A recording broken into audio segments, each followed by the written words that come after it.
Welcome to the Tech Money Podcast, where the worlds of technology and personal finance collide. Hosted by certified financial planner, speaker, blogger, and self-proclaimed personal finance nerd, Malcolm Ethridge. Each episode aims to make you just a little bit smarter about your money, all from the perspective of the tech professional. Without further delay, here's your host. Hey there, listeners. Malcolm here. And on today's show, we're talking about career advancement. More specifically, we're talking about the importance of building and maintaining your network in real life, in addition to the platforms and tools available to help us stay connected. We've all heard the popular saying, it's not what you know, but who you know.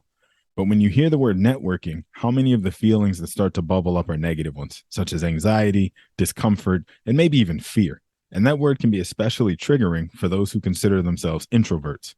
And while there have been several social media platforms and other tech tools built over the last couple decades designed to help make networking and building relationships easier for both introverts and extroverts alike, there will never be any true substitute for the authentic human connection felt by sharing a meal face to face.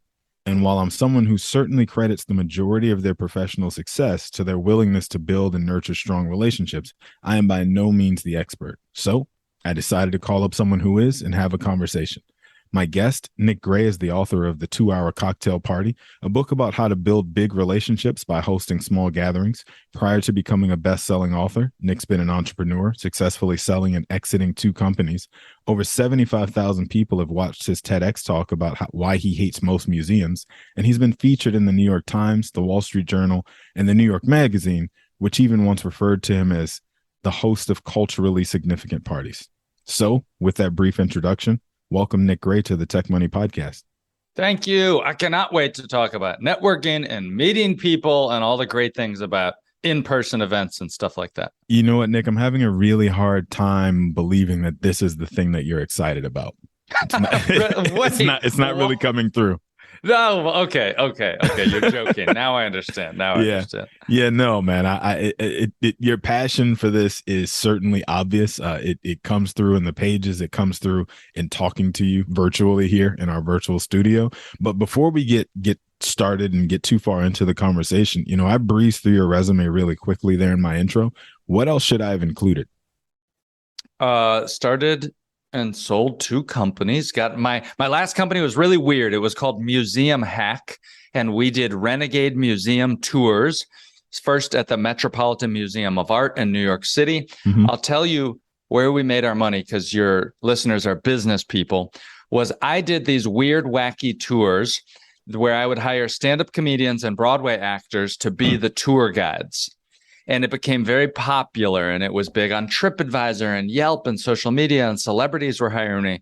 And that was fine as like a little thing. But then to make it a business, we took those same tours and we made them team building experiences. And we sold them to companies like GE and Google and Nike for big groups to come to the museum instead of going bowling.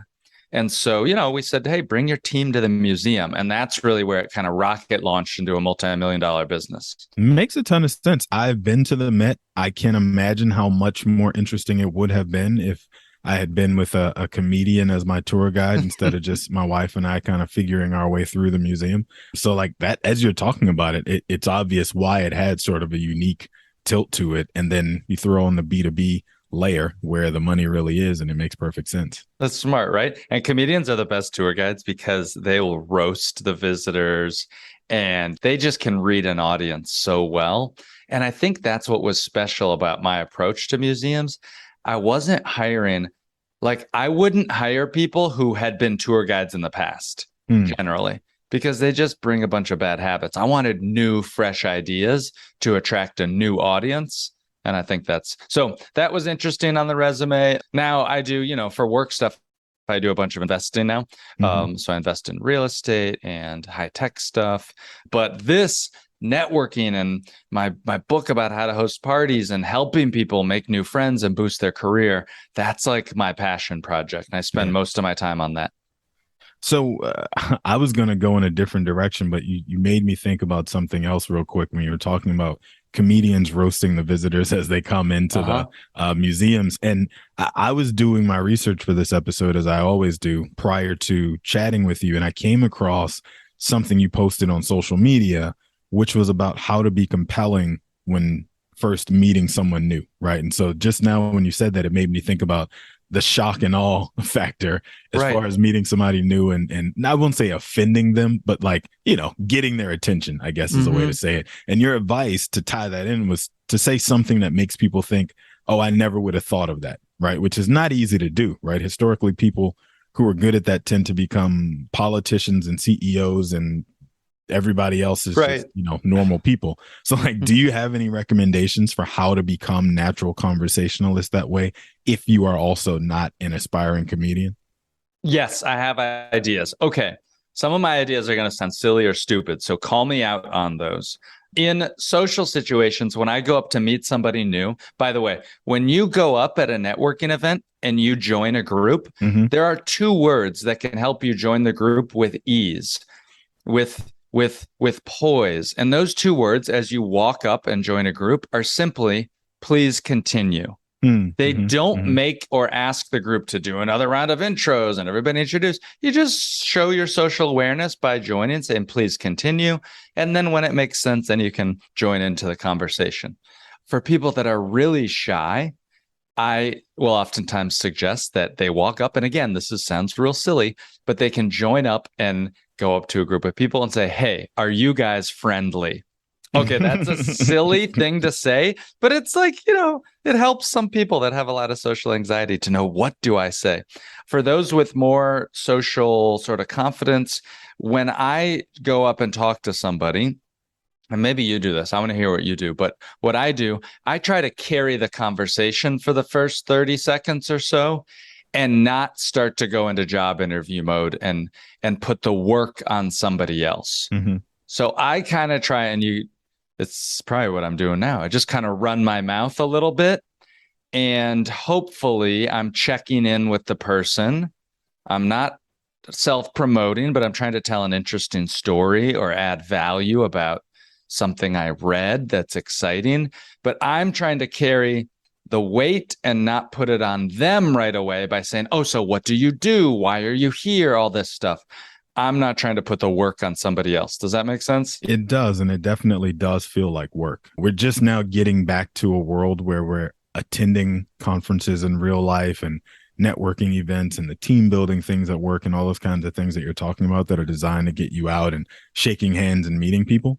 But before all of this with the pandemic even ever happened, people were like so not looking forward to that networking event for that organization that I joined that keeps sending me emails asking if I'm coming tonight. And I'm trying to find a good enough excuse not to come tonight. And, selfishly hoping that one of my kids will tell me they feel even remotely sick, so I have an excuse not to go. And all those different things that we all go through when we think about traditional networking, which is, what prompted me to say, when I came across your book, this is extremely interesting. It's extremely unique. And it also, if done right, forces people not to lean on those comfort zones of, well, I can just send that person a message on LinkedIn, or I can just send that person a message on Twitter, or I'll like enough stuff that they posted on Instagram that someday we'll become friends. And then from there, we'll do business, right? Like there's a way to be more intentional about it and also not be creepy and also not be awkward, right? And that's really what I wanted to get into. Oh, yeah. That idea of adding value, of giving before you take, I think that's what gives networking a bad rap, right? Because you go to a networking event, you're swapping business cards and you meet a lot of insurance salesmen. No offense, insurance salesmen and anyone who offend works. insurance salesmen all the time. So okay. No. We're talking to you, Northwest Mutual reps. No, as a person who has several insurance licenses, I offend insurance people all the time. Okay, good. But so you asked sort of what my approach is, and I think you just touched on it in a nutshell, which is one, it's automatically interesting when I meet a stranger and they say, what do you do for a living? And I tell them I host a podcast about money and technology. They're immediately like, okay, tell me more, right? Like you just said, or they're immediately like, keep going. But separate from that, my focus is always finding out enough of what this person needs that I can connect them to somebody I already have in my network, that immediately I'm showing value, right? I'm immediately trying to help solve a problem that you're working through, so that eventually, like, we'll get to a place where, okay, I just introduced you to Nick, who can help you finish writing that book you have in the back of your mind, because he's gone through that process, right? And now all of a sudden you're thinking about me the next time you have X, Y, and Z thing come across your mind. It's just naturally how we work. And so my cheat code or shortcut is always just to be constantly trying to find ways to connect people together with other people I already know, to add value to both of them. I like that a lot. And for a listener who is wondering, well, I don't host a podcast like Malcolm does, I didn't write a book like Nick did, what could I talk about? I think, and Malcolm, I'd be curious what your suggestion would be for the average person, but I would go up and I would lead a conversation and say, hey, I just read this really fascinating book that I can't stop thinking about. Can I tell you about it? Or I just saw this show on Netflix that I binge watched last week. Can I tell you about it? And using a simple thing to talk about something you're truly passionate about. Note that you can't make this up. You can't make up some book that you haven't read. You have to genuinely like it. And that's what we did at my last company. We told the tour guides, we said, look, we can't give you a script on what to talk about on the tour, because the visitors can see that in your eyes. If you're talking from a script, they can tell immediately. Yeah. You got to tour the museum yourself. We'll pay for you to explore, but you need to write your own tour to talk about stuff you're excited about. And I think that applies to meeting people through a professional context, that energy and excitement. If your company has a product that you truly are excited about, maybe it's a niche product that doesn't get a lot of attention, but you're like, oh my God, this is my favorite thing that we do. That is what I would lead with, that excitement and energy. And that's how to make a great first impression. Yeah, I couldn't agree more. It's tough to fake it, and people can see right through it. You're kind of just obviously waiting until the next conversation and the next business card swap just so it can finally be over. But speaking of which, can I talk about that for a second? Please. I recently helped with this networking event in New York City. Over 500 people attended, which is crazy. But they reached out to me. It's my friend Sam who hosted it. And he said, hey, can you come to the event? Help me mix people up a little bit, because there's too many people. And, what are we going to do? It's just going to be a mess. And so I said, yeah. So I got about 30 people who signed up as volunteers, and I trained them for 20 or 30 minutes on how to lead small group icebreakers. The idea was, let's divide and conquer the room, have 30 people mixing up the crowd to do a quick round of icebreakers. Hey, just say your name, say what you do for work, and kind of what you're working on now, real quick. And one of the biggest takeaways, somebody wrote me up afterwards because he said, hey, you taught me how to leave a group and to end a conversation. I always thought I just had to wait patiently until the conversation ended. And he said, now you taught me that I can say, hey, really nice to meet you. I'm going to go circulate around the space. Yep. I hope to see you later. So I think you're really neat. And he said, I never before had the confidence, or I just didn't know that you could say that to somebody, to basically say, hey, really nice to meet you. I'm going to go mix around the room. Yeah, I'm pretty guilty of either abruptly walking away and leaving you in the hands of the other person or people who are now a part of this conversation, or pretending as if I'm going to go get another drink from the bar, even though I have a 1-drink rule at events like this. So either way, I'm that same person who has to awkwardly back their way out of these that you're talking about. I like the idea of you just ghosting someone, like 1 minute trying to make sure that you're not bumping into them again at any point down the road because they may be offended. It's the reason we're having this conversation, Nick. It's awkward. It's terrible. Nobody likes it, but everybody knows it's necessary. I'm being intentionally negative in saying it this way because I also want to build up the other side of this, which is the opportunity to be the catalyst in a way, or be the network, so to speak, which is a whole other approach to this that keeps you from even having to go to these things, or when you go, enough people there are warm connections that you have plenty of people who want to see you and talk to you, and it isn't awkward anymore. Yes, exactly. Yes, there's a lot of opportunities. When you're ready, I'll talk about my thoughts on how people can do that and how to use it to boost your career and bring people together, which is really kind of a problem. Like, nobody teaches adults how to make new friends. Yep. And for most of us, we make the most, it's so weird, but so we make the most friends and connections in two times. One is when you're in college or university. Mm-hmm. And two, those first time when you just start a new job, you meet all these new people, but then it sort of, it just goes down. It becomes a game of attrition where you kind of lose more friends and connections than you make. So say more about that. What percentage of your networking would you say now happens online versus in real life?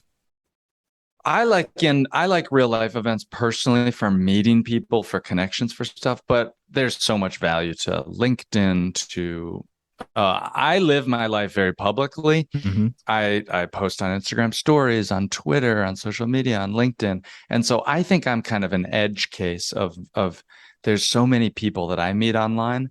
And I would say for the average person, there's so much garbage LinkedIn requests. You'll probably do better at real events in person. Well, that's why I was asking, because as you were saying that, what I was thinking about was the fact that, like, I see it as you want to build the initial relationship in person, right, at a conference or a networking event or whatever. And then you want to use the online channels to nurture that relationship in the times in between the next time you're going to see that person in person, right? That's the way the formula works in my brain, but not necessarily for everybody, right? Some people prefer meeting people online first, becoming friends that way long enough that when you do finally go to the conference for the organization that you're both members of, that's when you meet in person. But it's a year, 2 years, 3 years after you've made that initial online, Twitter connection or whatever. So everybody's got their own approach, but I was just curious for somebody like you who seems to really value that in-person connection, sort of what your approach is. Yeah. I think has this ever happened to you, Malcolm? You talk with someone and you get to know them on Twitter or online so much, and then you meet them in person and you're like, wait, who are you? And I will actually make people take out their phones. I'll say, show me your LinkedIn, show me your Twitter. I need to see your profile icon, because that is who I don't know you. I can't make the link. I don't know. That's a stretch to try to interact online. I'm more the person that tries their best to not creep people out with the amount of information I actually remember from online talking to you, so that you don't think that I'm a crazy person stalking you. And I frankly just have a pretty good memory for people in conversations. Yeah, that's good. That's nice. I like that. Hey there, listeners. It's Eric with an A, and I'm interrupting the show for just a moment to tell you about our newest offering, the Tech Money Guide to Restricted Stock Units. This guide was developed to teach those who are paid in RSUs to develop a plan for how and when to convert those shares into actual dollars, as well as how to incorporate them into your overall personal financial plan. You may have already heard episode 50 where Malcolm described the guide in detail, as well as his own philosophy and rules of thumb when it comes to managing this valuable form of equity compensation. If you haven't, no problem. We would still encourage you to head on over to tech-money.com and download a free copy of the guide today. There's also a link to it in the show notes of this episode. Again, that web address is tech-money.com, and you can download a free copy of the guide right there from the homepage. In keeping with the promise of this show, our hope is that the Tech Money Guide to Restricted Stock Units helps make you just a little smarter about your money. Now back to the show.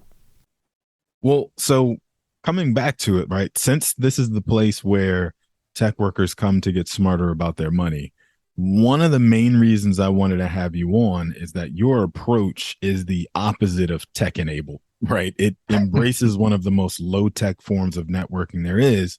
So my question is, why cocktail parties, right? Like, why not meet for lunch or for a beer or something more simple where I don't have to actually be the driving force behind much, if not all of it? Okay, so your question is Why host a party versus meeting up for what, a smaller group event or at a bar or something like that? I'm just thinking, if I want to go low tech with this, because you've convinced me that in person is the way I ought to do this, why host a cocktail party instead of just saying, hey, Nick, let's meet for a beer at so-and-so place that's equidistant between your office and mine at 4:30 and, that whole thing. Sure. Okay, so let's make the assumption that you are reaching out to somebody to schedule that beer. Generally, when people are doing a targeted connection request, they are more or less reaching up. They are reaching to someone that they think can help them, they can learn from, that they would like to be a client or a customer. You're generally reaching up for those types of things. And in my opinion, if you want to connect with cool people, you need to be doing cool stuff. And frankly, I don't know, is that interesting to just meet for one-on-one for a beer? Here's the thing. When you host a party and you invite somebody, it's a little gift that you get to give to them. Everybody wants to be invited to a party. Yeah. When you host a party, it is so much more generous than meeting for drinks. It's also less of an ask. If you meet somebody new and it's like, hey, let's meet up for drinks. And that works. I'm not going to discount that totally works, and it's going to continue to work. But I have personally found that if I'm reaching up, if I want to make a good impression on someone, I need to add as much value as possible.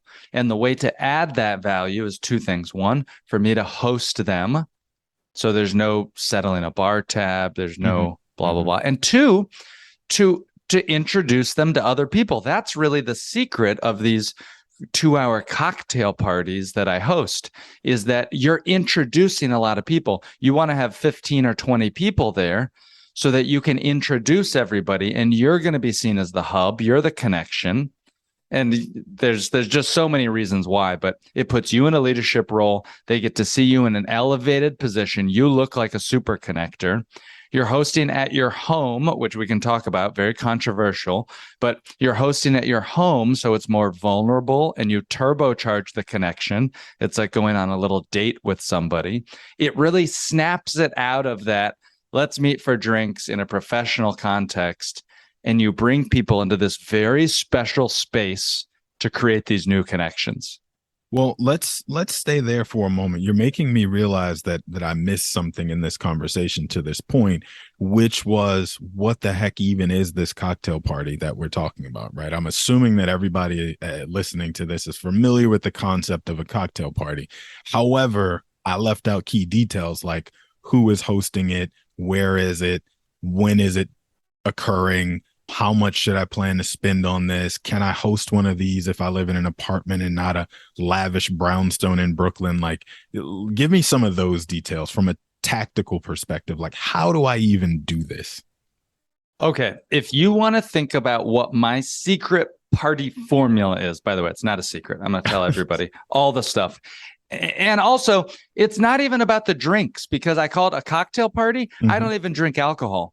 But we use that phrase cocktail party because immediately people think a lightweight, easy social gathering where I'm going to have a lot of little conversations. Yep. It's an easy way to snap people into it. So that's that. The cocktail party formula, just think about my name, Nick, N-I-C-K. The Nick party formula is as follows. N stands for name tags. Everybody's going to have a name tag. I stands for icebreakers. You as a host are going to lead 2 or 3 quick icebreakers at the event. C stands for cocktails only. This is not a dinner party. And then K stands for kick them out at the end. It's a 2-hour party. Okay, now I have some questions, but I'll go somewhere real quick and come back and ask your opinion on this, and then I'll come back to what you just said, because you made me think of something else, which is one of my favorite books, period. One of my favorite business books, for sure. I guess all my favorite books are business books, but it's a book by, I think it's Keith Ferrazzi. It's called Never Eat Alone. And one of the key concepts that he talks about and how he built his business, and ultimately turned around and sold it for a gajillion dollars, was the idea of hosting intimate dinner parties at his home in New York, and then I think LA.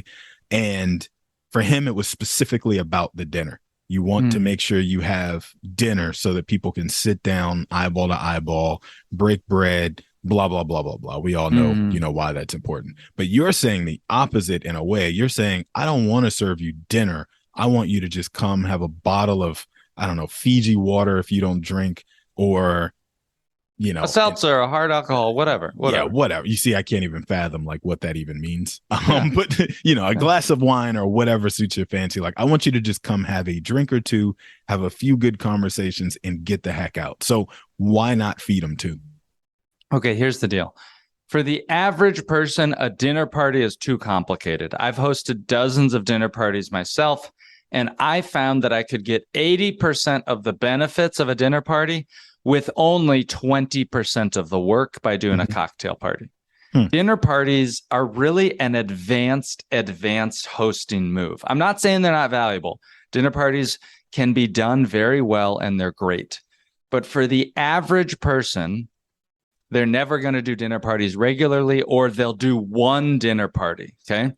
You will find the most success in your career or launching your business when you make hosting a habit. When you are someone who always has your next event on the calendar, because it's just so easy. You meet somebody interesting. You have a new LinkedIn connection. Hey, my friends and I are hosting a cocktail party. Can I send you the information? It's just an easy way to start collecting people and bringing them into your world and building up that network of acquaintances. That's where we find out about the best career opportunities, business deals. It's through our acquaintances, our network of weak ties and loose connections. It's not through our best friends. Well, okay, stay there for a second, because in your book, you mentioned that exact phrase, weak ties and loose connections. Can you say a bit more about that? Like, how should we think about or classify who counts as a loose connection? Okay, I think about loose connections or acquaintances as people that I see a couple of times per year. They're not my best friends. They're not the colleagues I work directly with. Maybe at a big company. Oh my God, think about all the people that you have in your business that, you just kind of know them, sort of, that they work there. You'll see them on the halls. You're aware of their existence. Maybe it's even the type of person that you always say, oh man, we should go out and get a beer sometime. Yeah. Or like, oh man, we should go out. And the reality is you never do. Well, now you can invite them to a cocktail party. Just think about it. In the time that it takes you to watch a movie on Netflix, you could host a cocktail party and build connections and relationships with 15 to 20 people. Yeah. That's why I love these events. That's why, in my experience, I lived in New York City for 13 years. I moved there from North Georgia. I grew up in the South. I went to school in North Carolina. I moved to New York. I didn't even know how to talk to people or meet people. And I'd go to all these, frankly, kind of crappy networking events. I wouldn't have success. And I decided, instead of going to bad networking events, I would bring the party to me. Yeah. Instead of me going to these bad events, I would host my own events where I would invite like half people that I knew already and half new people that I had just met. And that was my goal, was to help them meet new people. And in turn, that helped me to add value to them fast. Well, I think I know what you're going to say to this question, but I'll ask it anyway, because I think you kind of took my brain in a bit of a different direction, which is whether there's a way we should think about who to put together at a party, right? Like, I guess said another way, should I focus more on what the guests are going to get out of meeting each other and invite people based on who I think will get something out of meeting a specific person, or what I will get out of the party personally by having all these people come together at once, or making sure that there's no duplicative personality types or professions and making sure that it's extremely diversified? Like, how do you think about this group of friends to bring together? For the first party that somebody hosts, for the first one, because really you're learning by hosting my method, some facilitation techniques. Yeah. And most people in a corporate environment, they're savvy about it. But my goal is really to give someone a formula that is bulletproof, that is guaranteed to be a success. I suggest people to do their first party. That's like your friends and your neighbors. Do not reach for those top shelf connections that you're trying to impress. Your first party, you want it to be a low stakes affair. Yeah. And why is that? Because you want to have the confidence. You don't want to be nervous to trying to win this new client.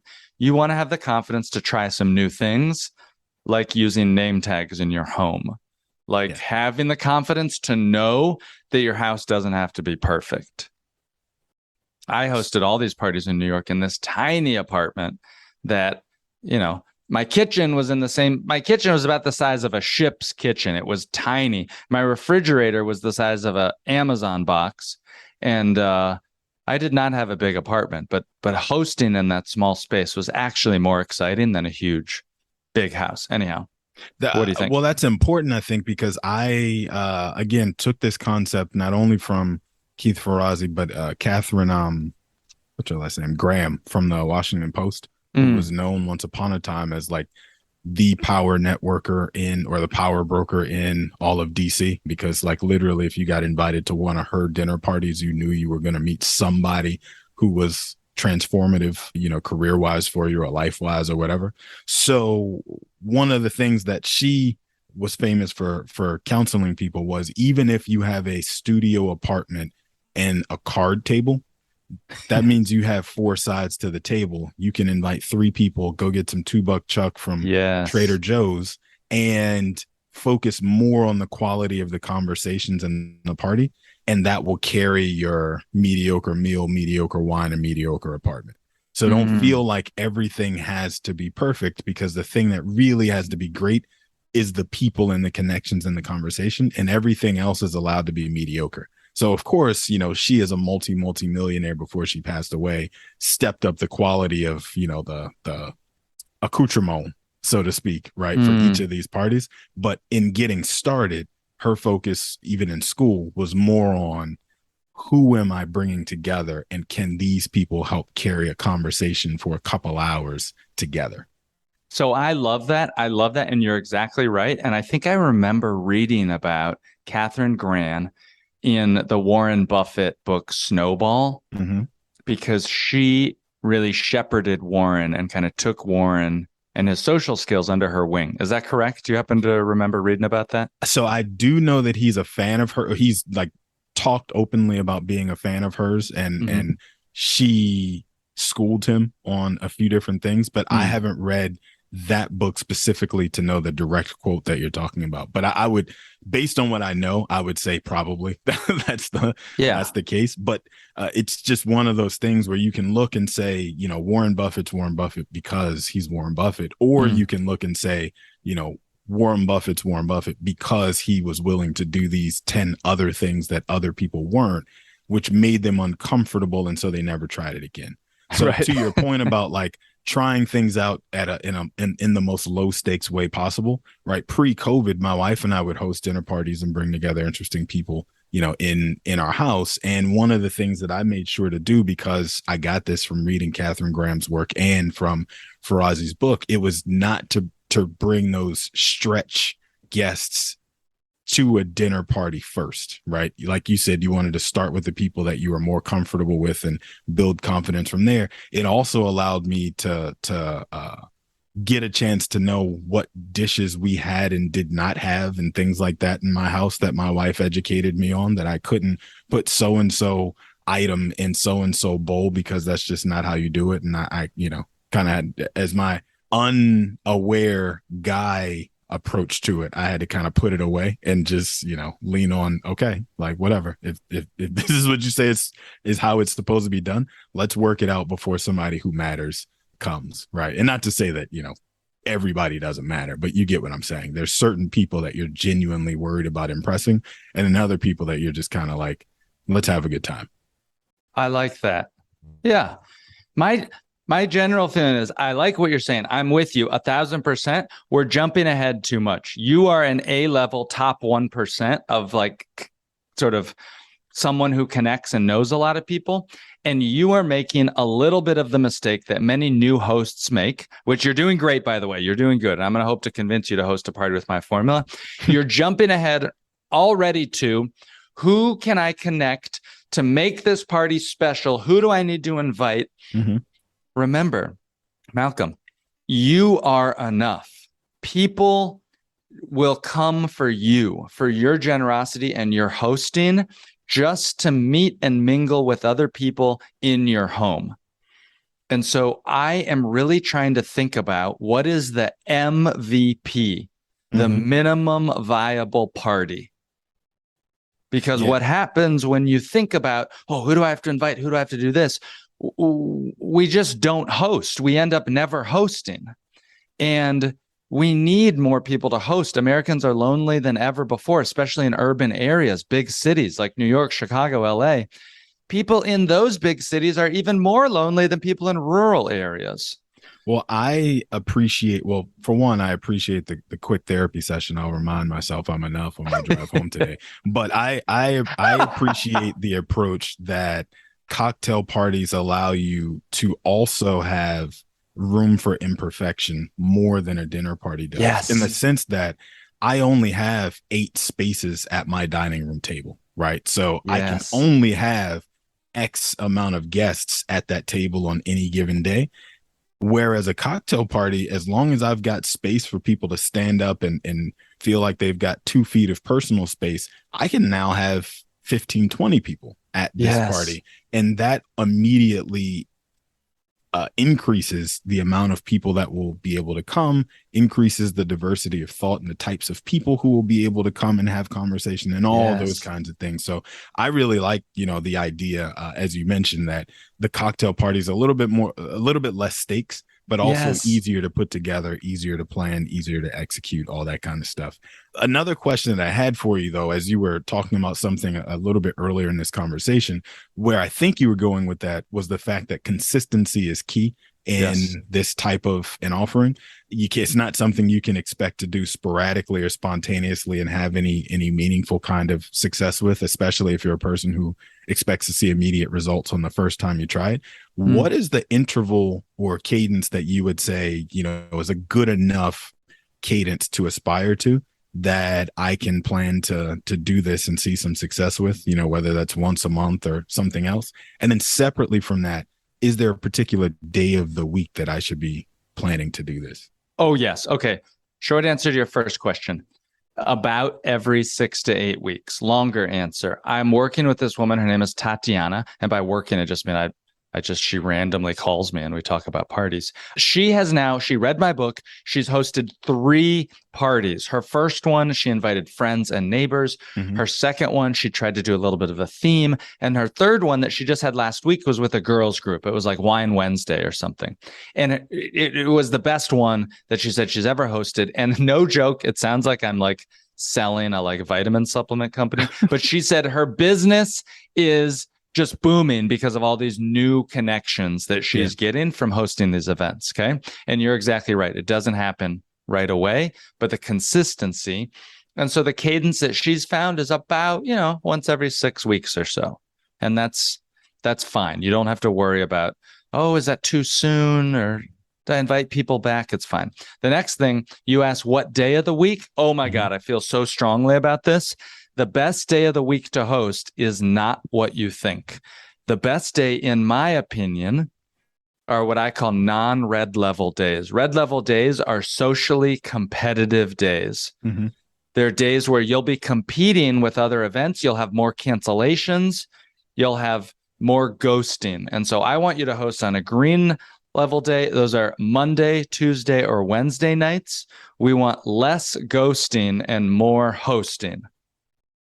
Interesting. I am a Thursday person because of what you just said, and I would consider Thursday to be like a green day. So you just completely threw out my playbook in your response there. What city do you live in? Where are you? I'm in DC. In DC. Thursday's a day to go out. People go out on Thursdays. Well, that's also what's interesting to me about the idea of a cocktail party. It's that it's not the destination necessarily. it could just be a stop on the way. Yes. And I don't feel insulted if you come by for an hour and keep going, which is, New York and DC are two places that are very notorious for that. New Yorkers, especially. It's like, I'm going to go to this place for 16 minutes exactly. Yes. Then I'm going to hop on the 6. I'm going to go over to this place and I'm going to show my face for like 4 minutes, but it's a loose tie. So I don't really have to worry about staying too much. I just want her to see that I was there. Yes. And then I'm going to spend an hour and a half at this place because these are my real friends from college and I want to hang out with them. But then I'm going to finish off the night at one of these two places, depending on what people text me back and say the atmosphere is like by the time I get to 11:30, and I ask them. So if it's a dinner party, it's the destination, right? Yes. You're a captive audience. You're a hostage if you don't like it here. And that's the thing that's running through people's minds. And so I think Thursday allows you to say, I can burn a Thursday evening and not feel like I'm missing out on my social calendar, if you will. Yeah. Whereas me asking you to come to a cocktail party, even on a Friday or a Saturday, honestly, if I position it right at 6 or 7 o'clock and let you know that it's just cocktails, you could still have your whole evening and you came and made some good connections and had some good conversation and all that kind of stuff and were on your way regardless. So either way, I think you're kind of opening up my mind that there's a ton of different ways to play this by going even more Spartan and saying, we're just going to have drinks. That's it. Yes. Bags, drinks, maybe some music playing in the background if I feel like charging my wireless speakers, but that's all you're getting. Yeah. Yeah. It's a basic gathering. It's a happy hour. And by doing that, and there's other things that I talk about in my book. I want to tell you about this secret weapon I have called guest bios. I'll just tell you now. Can I tell you now about it? Please. Okay. Guest bios. So sending reminder messages. So let's just imagine you buy my book or you listen to this podcast and you commit. You say, I'm going to take this challenge. Nick and Malcolm talked about this cocktail party. I wonder how my life would be different if I had more connections, if I was getting invited. By the way, that's one of the benefits you'll get when you host one of these parties. You'll get invited to so much more stuff because you're top of mind. People are thinking about you. They're inviting you. I hear this all the time. Oh my God, I consider that a negative, but okay. Well, one thing that could be a positive is you'll also get introduced to new people without you having to do any work, because people will say, oh my God, you got to meet Malcolm. He hosts these awesome happy hours, and people will just start coming into your life. It's great. What I want to say is that these guest bios that you'll send. So let's imagine you listen to this podcast. You accept my challenge to host your first party 3 weeks from today on a Monday, a Tuesday, or Wednesday night. Well, once you get up your list and you invite everybody, you're going to send 3 reminder messages leading up to your event. This is something that's so important that boosts your attendance rate from having only, maybe half of people. That's kind of the norm today, right? We expect half of everybody might show up. Well, folks who read my book and follow my method are finding that over 93% of all those who RSVP actually show up. And here's why. Because we send 3 reminder messages, one that's sent 1 week before the party, one that's sent 4 days before the party, and the other one that's sent the morning of the party. And that's common sense. You're like, okay, nothing special there. But in the last 2, you're going to use what I call guest bios. And that's a brief little a brief little statement about half or more of all the people that are attending. Okay. So for yours, it might be like, Malcolm hosts a podcast. He lives in DC and he's a reformed dinner party host. Okay. You just some sort of conversational thing, right? Ask Malcolm about his podcast. And I'm just going to write down little blurbs for half or more of the guests that are attending. It takes you 20 minutes, perhaps. And maybe I'll even link to your LinkedIn or something like that. What does this do? 1, for people that are introverts or a little shy or have social anxiety, it gives them an idea of what to talk about and some people that they can meet. Yeah. 2, it builds excitement. Okay, you got something to say, so I'll finish. It builds excitement and gets people to show up because they're like, holy cow, look at all these people. And 3, it locks in those people. They're like, oh man, I'm listed, I got to come. And it just helps them not have an excuse not to show up. What do you think? Yeah, I actually wasn't cutting you off. I was gonna say I like the idea of be sure to ask Malcolm about ... I think that's a really strong piece that makes sure that people feel comfortable or confident or whatever coming into the event, right? I know that the thing people are going to ask me about, because Nick told them to, is my podcast. And so I'm going to be prepared to talk to everybody I bump into about that. And that brings down my nerves, brings down the wall a little bit. And immediately I'm excited and prepared for whoever asks me, so what's the name of this podcast that Nick told me I should ask you about? Yes. We're just giving people conversational access points, because with a little bit of guidelines, how many events have you showed up to? And you go to an event, there's nothing, there's no name tags, there's no structure. Yeah. It's like, okay, I guess it's just up to whoever I bump into and I happen to meet. Now that's who I'm talking to. I went to a fancy conference about a year ago and they had no structure at it. And I was like, okay, I'm getting in line for lunch. Literally, whoever I stand next to in line, I guess that's who I'm going to eat with. And I hope somebody cool comes next to me. Yeah. Right. I'm not saying it's like a cool, like a popularity, but the reality is like, I do want to have a little bit of choice of who I meet at a social or a professional gathering. By the way, I tell everybody, whenever you do your rounds of icebreakers, always ask and get people to say what they do for work, even if it's just a gathering of friends and neighbors, because you never know who's looking for a new job, who wants to start a company. Like, you never know those things. So we always say it. And I think it is important. Well, DC is one of those places you don't have to worry about asking people what they do for work. It's if you gave me a name tag, I'm going to write down what I do for work and then remember that I was supposed to put my name on it. So you don't have to worry about that here. I need more DC energy in my life. No, you don't. That. No, oh my God, I hate it. Anyway, yeah, it's one of those that my friends and I who are actually from here, we complain about all the time, because DC is one of those places that, people come to expecting to climb a ladder and career progression and blah, blah, blah. So everything is, what do you do? Not what's your name? How are you? How do you feel? Any of that kind of stuff. So my last question actually has nothing to do with networking, or I'm going to assume it probably has nothing to do with networking. So you can kind of relax your shoulders a little bit and, sit back in your seat a little bit to answer this one. But let's say you never found your passion for networking, at least not to the point that you decided to write a book about it, but money wasn't a factor in your decision-making at all. What do you think you'd be doing to occupy your days? If I wasn't doing this book, and if I wasn't doing a business, something I think about a lot is, what are things that really, truly make me happy? When do I have the most amount of fun? And I love talking about parties and networking events, as you can tell. But if I wasn't doing anything with that, okay, this sounds so silly. Don't make fun of me. I am very good at teaching people how to juggle. And okay. I think that juggling is a skill that once you learn it, you have it kind of for the rest of your life. And I can teach about 40% of anybody that I meet. I can teach them how to juggle in about 5 minutes. I can't teach everybody, but some people I can teach very quickly. And so I think that would be a fun challenge to see, in 1 month, how many people could I teach how to juggle? That has got to be, if not one of the most unique answers to that question I've ever gotten on this show. So points for uniqueness and creativity, if nothing else. But so I have to say, points for uniqueness. But before we get ready to wrap here, where can people find you if they want to learn more about you and or pick up a copy of your book, Nick?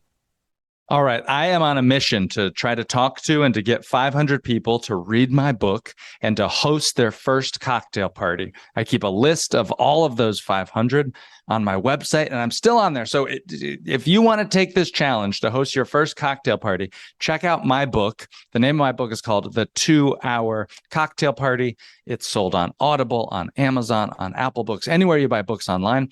And then I have a a thing that I call my friends newsletter, where I send out a newsletter to people with party tips and business research and other networking advice. And you can find that on my website at nickgray.net.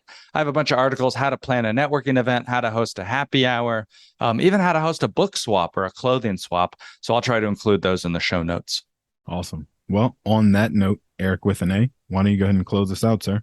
I would love to. Gentlemen, this has been fantastic. Nick, that last thought you just talked about, the 500 folks, I would love to see you do like a follow-up book of get each one of those people to tell you their favorite story from their very first cocktail party. That would be an amazing read to see what happens at these parties and give encouragement to all. The only other suggestion I have is when you're talking about Malcolm's bio for his cocktail party, I think that the question should be, hey, ask Malcolm to show you his favorite TikTok dance. He's big into it. I don't know if everybody knows that, but do that and you'll just be absolutely surprised. Malcolm, of course, we wouldn't be here without you, the boss, the master. You have done a great job of picking guests again. Nick was fantastic. I loved it. And our last thank you, of course, goes to you, listening audience. Thank you so much for tuning in and listening to the Tech Money Podcast with Malcolm Ethridge. If you have not subscribed to the podcast yet, please click the subscribe now button below. This way, when Malcolm comes out with a new podcast, it'll show up directly on your listening device. And we humbly ask that you share this podcast and leave a review, as this will help others find the show. You can connect with Malcolm on social at Malcolm on Money, and we'd love to hear from you and answer any questions you have, and you can do so by emailing them to podcast@tech-money.com. Again, thank you so much for listening today. For everyone at Tech Money, our hope is that this show helped make you a little smarter about your money. This has been the Tech Money Podcast. For more information on today's topic, to review the show notes, or to catch up on past episodes, be sure to check out malcolmethridge.com/podcast. And if you have an idea for a show topic that you'd like us to cover, or you want to send us feedback, the web address again is malcolmethridge.com. You can also find Malcolm across all social media platforms at Malcolm on Money.